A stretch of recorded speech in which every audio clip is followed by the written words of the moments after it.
So may kasabihan po tayo, ang tumatakbo ng matulin, kung matinik ay malalim.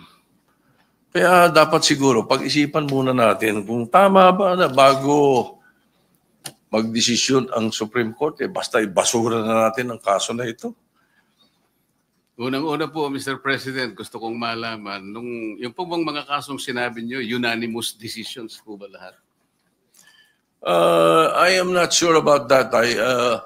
But one thing I can say is that if there is a mistake, a unanimous decision could become a unanimous mistake.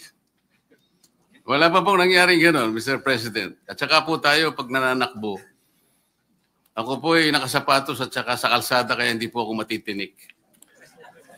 Well, Mr. President, there's always a first time. Regardless of whether it's unanimous or not, unanimous decision does not bar an appeal or a reversal, Mr. President. That is one thing for sure.